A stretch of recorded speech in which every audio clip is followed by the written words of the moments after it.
Pessoal, vocês já viram aqui no canal o review do Mecool KP1, projetor excelente. Hoje vocês vão conhecer a versão atualizada desse projetor, que é o Mecool KP2, o novo projetor da Mecool, que traz aí uma excelente qualidade de imagem, um preço bem atrativo e também a certificação da Netflix e também da Dolby. Vamos conhecer esse projetor aí para ver se realmente ele impressiona.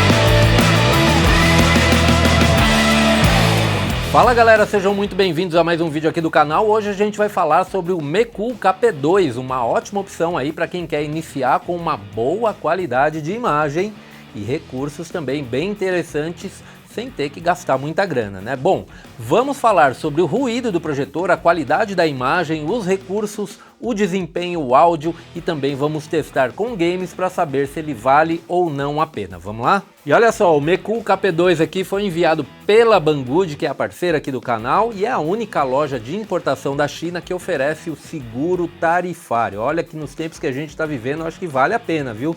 Porque caso você seja taxado, se você escolheu o seguro tarifário, basta você pagar a taxa, receber o produto em casa e mandar lá para a loja o comprovante de pagamento da taxa, que eles vão devolver o valor da taxa para vocês. Isso é muito legal. Bom galera, o Mecool KP2 vem em uma caixa simples com uma apresentação bacana, onde a gente encontra apenas um cabo de força, uma fonte de alimentação de 19 volts e também o controle remoto e um pequeno manual de instruções, tá? Apesar de não ser o design mais lindo do mundo, o Mecool KP2 até que tem uma estética simples e agradável, tá? E parece também que ele é um produto bem resistente, porque depois do unboxing eu acabei derrubando ele no chão de uma altura de 1,5 m e eu quase morri do coração, tá? Foi aí que eu decidi depois abrir o projetor para ver o que tinha quebrado na parte interna dele, porque eu estava escutando uns barulhinhos ali de peça solta, tá? E bom gente, eu só abri mesmo porque o projetor tinha caído no chão, tá? Não recomendo que você faça isso não, para você também não perder a garantia, caso tenha, né? Porque é difícil ter garantia de produtos vindo da China, mas é super fácil de abrir, tá? Bom, e aí depois de abrir o projetor eu constatei que apenas algumas travinhas, né, de encaixe da carcaça do projetor tinham quebrado, e três travinhas apenas quebraram e aparentemente não tinha quebrado nada ainda, mas eu não sabia se ele estava funcionando ou não. E aí, claro, né, eu aproveitei para dar uma olhada ali na construção do produto. Cara, foi o primeiro que eu vi assim por dentro. Eu acho incrível como eles conseguem unir ali tantos componentes em um espaço tão pequeno. E dá para vocês verem aí nas imagens que é sim um produto muito bem desenhado, uma construção incrível, né? O sistema de resfriamento dele, pelo que eu li na internet, é muito silencioso. Ele tem um fan bem grande ali na parte da frente e ele tem a ótica também totalmente selada. Dá para ver ali que é tudo de plástico, tudo fechado.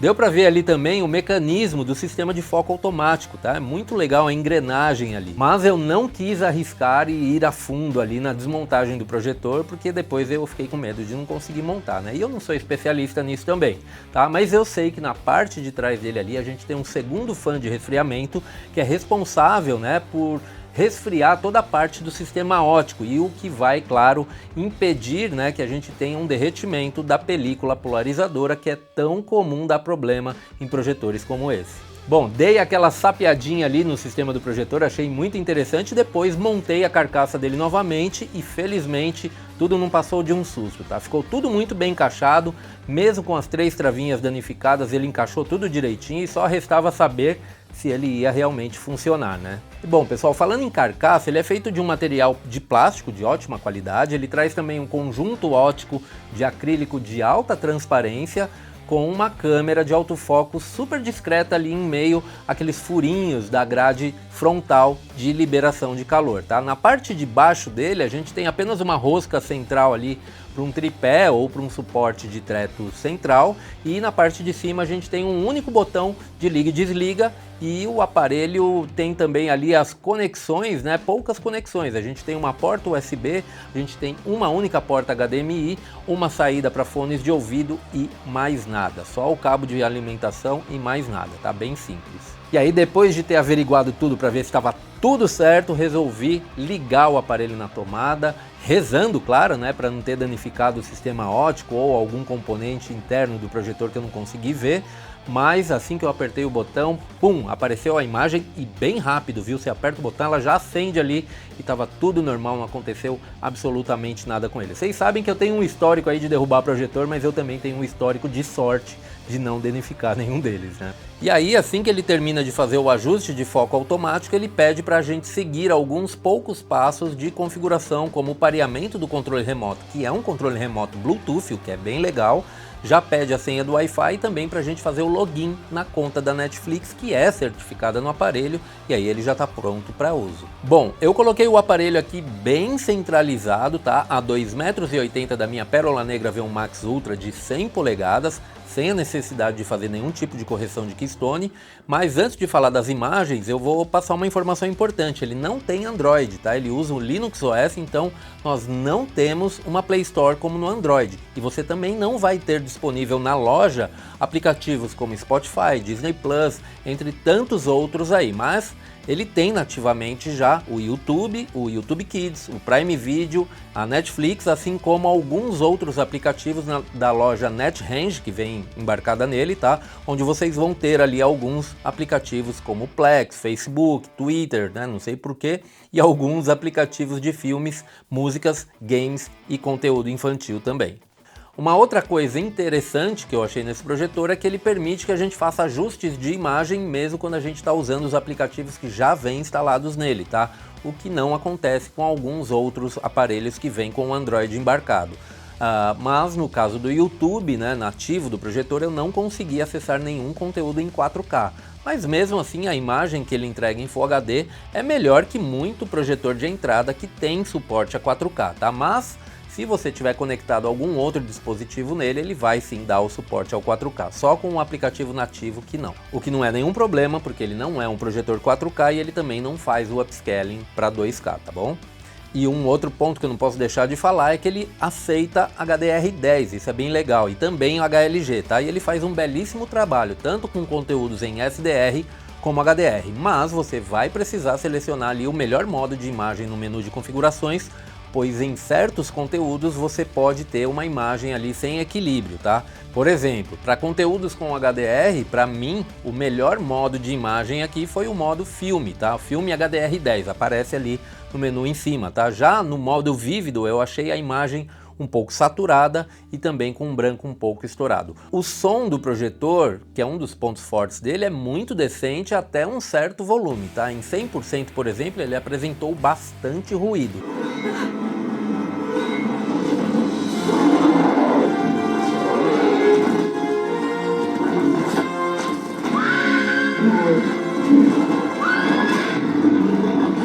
Mas eu não tenho certeza se não foi também por conta da queda que ele levou.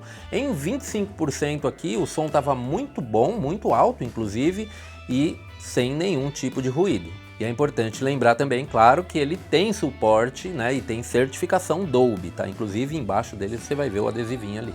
Bom, vamos passar para o que interessa, que são as imagens, né? A qualidade de imagem desse projetor me surpreendeu bastante.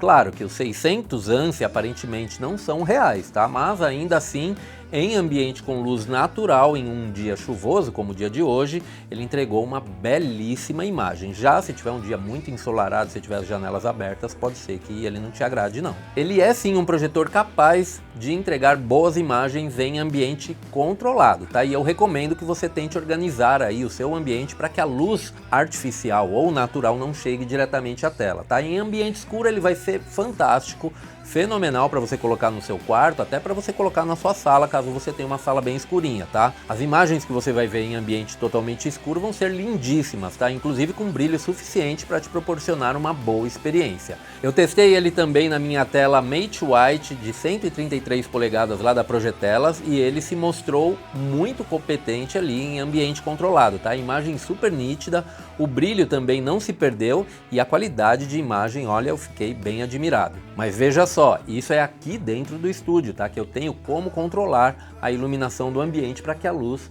mais uma vez, não chegue lá diretamente na tela, tá bom? Ah, e tem uma dica importante, tá? Eu testei ele aqui também na minha tela de 133 polegadas de alto contraste. Vocês vão ver na imagem aí, a imagem de cima é a tela Mate White e a de baixo é a tela de alto contraste, tá? E vocês podem ver aí que ficou bem escura na parte de baixo, tá? Já numa tela branca ou numa tela cinza bem clarinha, como uma V6, por exemplo, ele vai cair muito bem sim. Só lembrando, isso em 133 polegadas, tá? Aqui na tela de 100 polegadas ele até que foi bem na V1 Max Ultra, tá? E se fosse 100 polegadas lá na tela da Projetelas também, ele sairia muito bem. E claro que eu não podia deixar de me divertir um pouquinho aqui e jogar um pouco de videogame, tá? E ele se comportou como a maioria dos projetores de entrada, tá? Os jogos casuais, ele se saiu super bem, tá? Mas em jogos competitivos ele apresentou um pouco de input lag. Ainda assim eu tenho aquela sensação de que não é tão alto como alguns projetores profissionais, tá? Eu creio que esteja ali em torno dos 40, 45 milissegundos. Agora, se você não joga jogos competitivos, você vai se divertir bastante com ele, porque ele tem uma boa qualidade de imagem, ele tem uma eficiência muito boa de foco, tá? Apesar de ter um leve desfoque em algumas partes, mas é aquela coisa, durante a reprodução do conteúdo você nem vai perceber, tá? A não ser que você esteja apenas lendo textos ali, tá? Agora, é bem sutil mesmo, tá, pessoal? Não precisa se preocupar, não. E como ele tem HDR, você também vai se beneficiar disso durante a sua jogatina, tá? Esse aqui é um projetor de entrada, como eu disse, tá? Que está custando aí cerca de R$ 1.632. Hoje é o valor que eu vi na Banggood, tá? E você vai encontrar link dele aqui na descrição do vídeo. Eu vou deixar também a versão preta dele, que inclusive está mais barato que a versão branca, que é a que eu demonstrei para vocês nesse vídeo, tá? Não se esqueçam de selecionar o seguro tarifário, porque o bicho tá pegando, né? Então, se for taxado, pelo menos você tem a segurança aí de que a Banggood vai devolver o seu dinheiro de volta, tá bom? E se você gostou desse vídeo, por favor, deixa seu like, compartilha com a sua rede de amigos e um forte abraço para todos vocês. Até a próxima. Tchau, tchau.